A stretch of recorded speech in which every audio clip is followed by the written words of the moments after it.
Hvala, uvaženi predsjedniče. Evo, kratko ću, pogledala sam ovu odluku, htjela sam samo evo kratko da prokomentarišem. Pretpostavljam da se ona donosi u saglasnosti sa Savezom opština i gradova, jel? To bi bilo nekako i logično.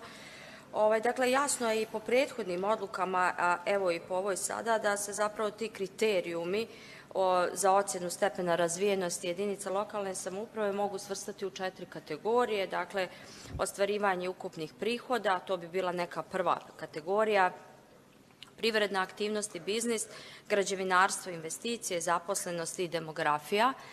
Mislim da ovdje u navedenih, ako se ja ne varam, 9 stavki, jel tako, po kojima se ocjenjuje, zapravo se tih 9 stavki svrstava u neku od ovih kategorija. Bilo mi je interesantno da malo pogledam kako Srbija radi. To mi se nešto ipak razlikujemo od njih.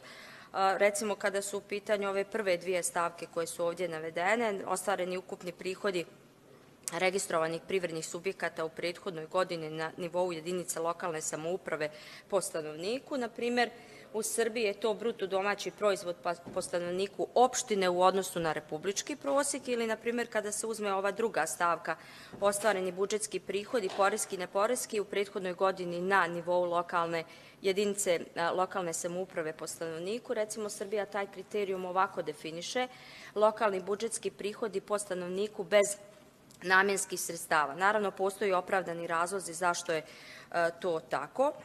Međutim, ono što sam ja primetila zbog čega sam se zapravo i htjela javiti ovdje, da se nisu kriterijumi mijenjali od prošlog puta, znači prije 3 godine, je li tako, u 15. maja ili juna, kad smo donosili to prije 3 godine, a htjela sam da vidim da li postoji mogućnost za, evo, ne da to riješimo danas ovdje, nego za naredni put možda da se uputi neka inicijativa Saveza opština i gradova da razmisle, znači, o ovome.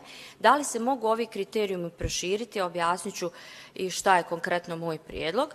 Na primjer, ako uzmemo u obzir da većina naših gradova i opština zapravo ima jako veliku teritorijalnu pokrivenost koja podrazumijeva i ruralni prostor, dakle, to nisu samo uža urbana središta, nego i seoske sredine, i da se dobrim dijelom zapravo stepen razvijenosti neke lokalne samouprave može mjeriti i investicionim ulaganjem u održivost ruralnih sredina. Mi imamo strategiju, dozvolite mi samo da pročitam da ne bih pogriješila, Strategija razvoja poljoprivrede i ruralnih područja Republike Srpske, koja je donesena 21. važi, evo, ovu godinu još 27. Dakle, mi u kontinuitetu smo i ranije donosili određene strategije ovog ili sličnog tipa. Dakle, zašto to kažem? Zato što, znači, postoji intencija vlade i ozbiljna namjera da se unapređuje i infrastrukturni, demografski, poljoprivredni i svaki drugi, dakle, razvoj sela, a onda to ne uvažimo u kriterijumima stepena razvijenosti jedinica lokalne samouprave. Dakle, ovo je moj prijedlog, nemam ja namjeru sad nešto da mijenjam. Pretpostavljam da su Savez opština i gradova imao dovoljno opravdane razloge zašto je ove godine predložio identične kriterijume kao i one koje smo usvojili prije 3 godine, ali evo da se razmisli o tome. Jako puno opština, odnosno gradskih uprava ili opštinskih uprava, infrastrukturno, investiciono ulaže u održivost ruralnih sredina. To jako mnogo iscrpljuje budžete, lokalne budžete, ali s druge strane ide u prilog ovoj strategiji koju smo mi usvojili. Po meni je to, evo, recimo, jedan od indikatora koji bi nekad u narednom periodu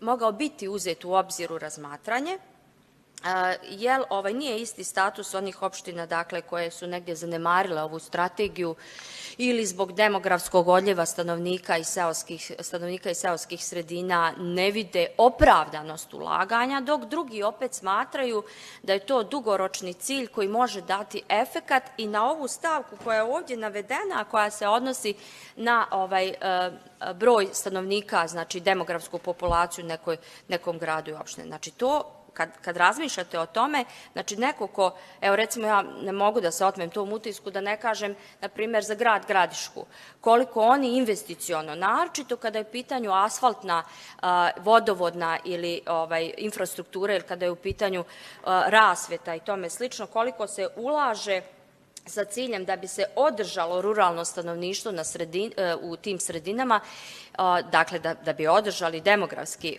kapacitet sela i time mi zapravo utičemo na ovu stavku demografske slike, znači jedinica lokalne samouprave i nije isto neka opština koja ulaže u tom smislu i neka koja ne pridaje tome značaj. To je jedna stvar.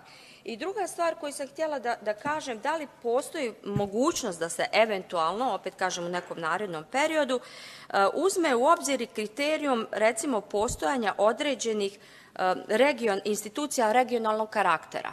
Na primjer, kada je u pitanju neke bolnice, nemaju svi gradovi i opštine bolnice, ili na primjer kada je u pitanju postojanje okružnog suda, ipak su to institucije regionalnog značaja koje bi negdje trebale da određene gradske sredine pozicioniraju u određenu kategoriju i da to recimo bude jedan od važnih parametara u pogledu procjene kriterijuma i svrstavanja, dakle stepena razvijenosti opština u neku od kategorija. Opet kažem, moja namjera je bila samo da se razmisli u nekom narednom periodu, opet se ograničavam, ne kažem da Savez gradova i opština je vjerovatno imao dovoljno opravdanih razloga zašto je ovaj put ponovio kriterijume koji su usvojeni, dakle, prije 3 godine. Hvala.